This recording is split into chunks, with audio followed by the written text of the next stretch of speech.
Update dunia kripto 31 Desember 2021.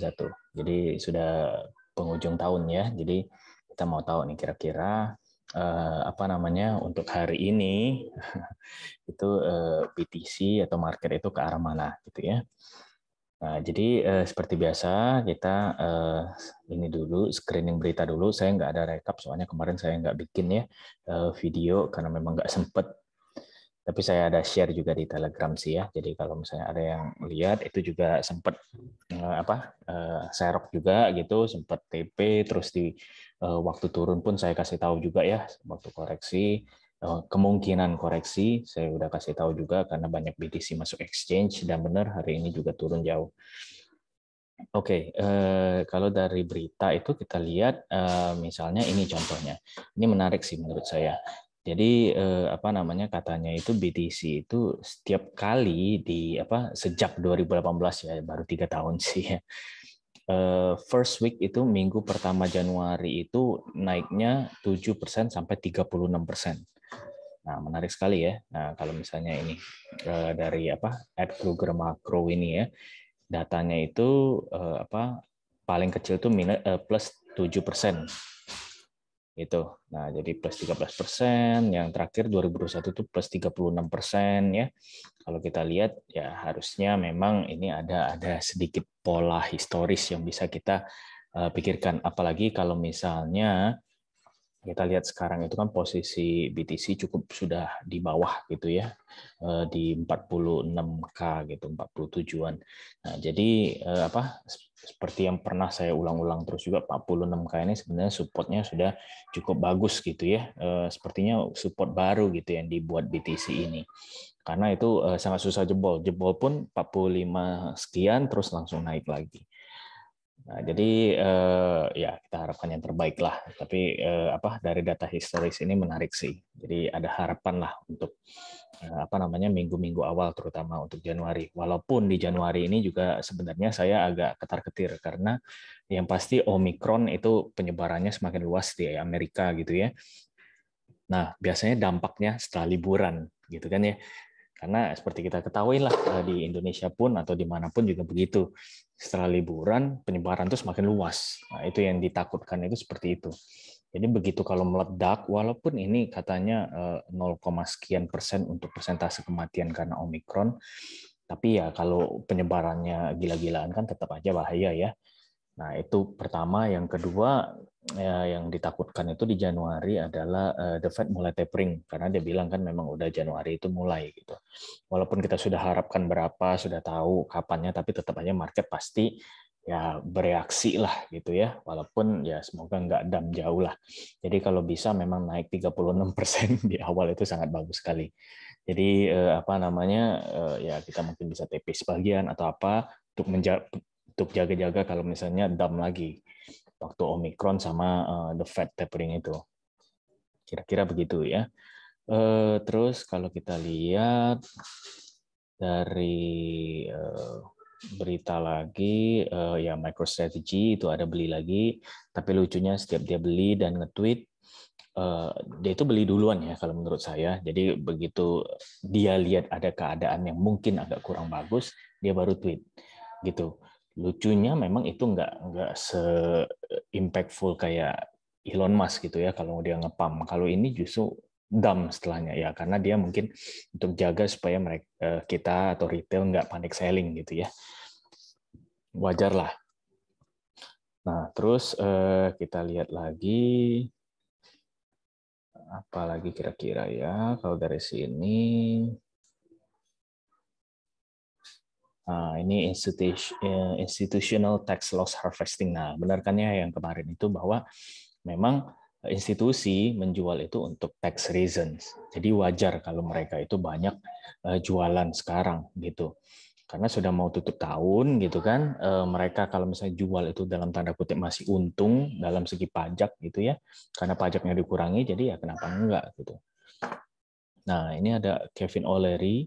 Nah, ini dia bilang bahwa crypto holdingsnya itu sekarang, bukan sekarang sih, bisa jadi 20%. Nanti bisa mencapai 20% dari portfolio. Nah, dia ini sudah mulai menjadi crypto maksimalis ya, sepertinya. Kevin O'Leary ini padahal cukup konvensional. Awal-awal sangat menolak kripto gitu, tapi setelah terjun, ya begitulah. Setiap orang juga begitu. Begitu terjun, kalau misalnya belum terjun ke kripto pasti banyak inilah ya, banyak apa namanya alasannya, banyak ketakutannya. Tapi sekali terjun nggak mau balik lagi deh.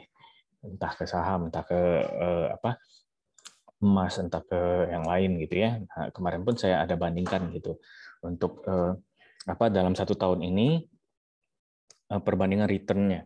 Kalau misalnya emas kita beli di Januari, di 1 Januari 2021 gitu, sampai kemarin gitu ya, itu kita malahan minus. Return-nya itu minus 5% kalau nggak salah, 5%-an. Nah, kalau IHSG itu plus 10%-an.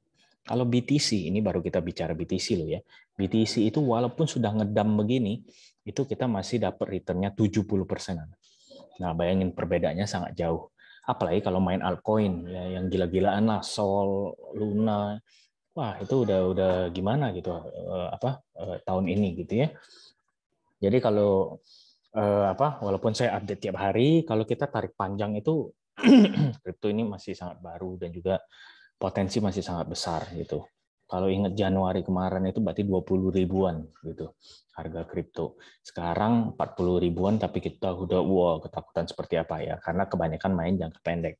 Nah, itu juga perlu kita ingat ya. Walaupun saya juga trader jangka pendek, tapi ya kita harus ada inilah secara objektif melihat antara jangka menengah, jangka ini kita atur gitu porsinya seperti apa. Kalau misalnya memang merasa jago gitu ya untuk analisa jangka pendek, scalping, ya silakan. Kalau yang enggak ya bisa jangka panjang gitu. Itu tergantung balik dari strategi ya. Nah, kalau dari CoinDesk, El Salvador, oke, oh ini enggak lah dia membangun National Stadium, kolaborasi sama China, oke. Nah ini first movernya dibilang memang volume bakal kecil gitu ya untuk akhir tahun ya wajar lah memang libur seperti kemarin itu juga begitu. Sushi ini memang menarik, apalagi ada nanti campur tangan dari si Daniel itu yang yang pemikir atau founder mungkin ya saya nggak tahu tapi pokoknya dia itu jadi kayak ikonnya DeFi sekarang gitu, baik dari Time Wonderland gitu ya, Popsicle Finance, terus ada Spell segala macam lah, banyak sekali proyeknya. Abracadabra itu Spell ya. Nah jadi mereka itu dia itu mau membuat satu ekosistem yang benar-benar rampung untuk DeFi gitu ya. Dan saya pun ada ikut join karena pemikirannya sangat bagus menurut saya gitu. Misalnya kayak Time Wonderland, saya ada staking, saya ada minting juga, saya ada borrow dari Abracadabra juga, Popsicle Finance segala macam. Itu menurut saya kalian harus juga pelajarin, itu sangat bagus. Dan juga return-nya gila-gilaan gitu ya. Walaupun harga ya turun naik lah ya. Cuman APY-nya itu puluhan ribu % per tahun, itu gimana ceritanya? Oke, itu dari berita. Terus juga ada identity theft. Ini orang Salvador banyak kehilangan BTC katanya dari Chivo Wallet. Kurang bagus ya. Oke, mungkin dari berita begitu. Nah, ini saya ada lihat analisa dari analis TradingView gitu ya. Menurut saya bagus sekali. Itu bisa kita masih sesuai dengan pemikiran kita sejauh ini gitu ya. Bisa diklik nggak ini? Oke, jadi dia bilang BTC itu ini chart per 3 harian ya. Jadi dia bilang itu kita ini membentuk segitiga ini. Nah, kalau misalnya memang ini sesuai dengan pola yang dia bikin ini, maka akan membentuk all time high lagi. Nah, saya coba jelaskan. Jadi dari pertama ini kan ini all time high waktu BTC 60.000 sekian gitu ya. Terus retrace atau koreksi jauh gitu, cukup jauh ini karena yang Elon Musk segala macam itu kan Mei. Terus naik lagi waktu itu ke ATH kemarin. Nah, sekarang kita kan masih berada di sini nih, sekitaran sini. 47 sekian. Nah, dia bikin ini waktu 46.000 sekian. Nah, yang perlu kita lihat itu adalah sampai titik mana ini nggak valid lagi. Nah, kalau kemarin itu pun, ini kok jadi begini. Saya perbesar aja biar lebih jelas. Nah, kalau misalnya, kalau kita lihat di sini, itu pun waktu koreksi, itu sempat sampai ke support besarnya ini, 30 ribuan ya, malahan jebol. Gitu. Jadi memang di sini kita mungkin ada kemungkinannya kita jebol ke misalnya kalau saya bilang 44.000 mentok gitu ya. Ada yang bilang 42.000, ada yang bilang berapa ya terserah. Cuman berarti kalau misalnya sampai sana dan mantul ini masih skenario yang bisa terjadi gitu ya. Ini skenario bullishnya. Karena apa? Karena kita membentuk higher lows. Jadi koreksinya semakin tinggi gitu. Nanti pun mungkin koreksi lagi di sini, ya cuman sudah tinggal di sini aja karena segitiganya kan semakin kecil. Jadi mungkin 50 ribuan nanti koreksinya kalau sudah setinggi ini gitu. Nah, jadi kalau melihat ini kita jangka panjang ya, apalagi ini kan per 3 harian. Jadi close candle-nya itu kan per 3 harian. Jadi masih memang kita belum bisa lihat sejauh ini. Tapi ya itu patokannya tetap 44.000, 46 pun sekarang support sudah cukup besar ya sebenarnya ya. Dari awal kita sudah, kalau misalnya teman-teman ikutin update saya hampir setiap hari itu 46 saya selalu bilang ya sekarang pun agak susah ditembus sepertinya. Nah, jadi ini skenario bullish-nya.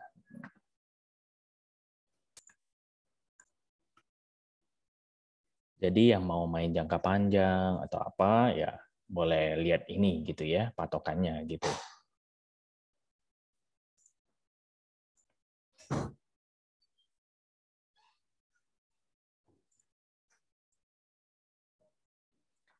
Nah, kalau kita lihat fear and greed hari ini naik ya 6 poin gitu dari kemarin yang extreme fear ke 28. Nah, untuk secara on-chain itu sentimennya masih bearish ya, walaupun di exchange ini sudah mulai bullish, derivatif juga netral. Nah, kalau kita lihat dari segi open interest itu masih flat, belum banyak perubahan. Kalau misalnya funding rate ini agak turun naik ya. Nah, tadi itu waktu saya info ke VIP itu ini sebenarnya negatif, turun. Nah, tapi ini udah mulai perlahan naik lagi. Nah, jadi cenderung bagus kalau untuk funding rate-nya. Kalau wheels akumulasi kita coba cek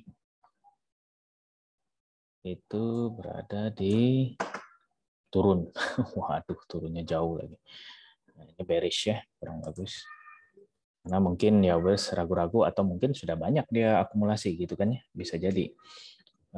Kalau whale inflow masih biasa flat, jadi itu netral.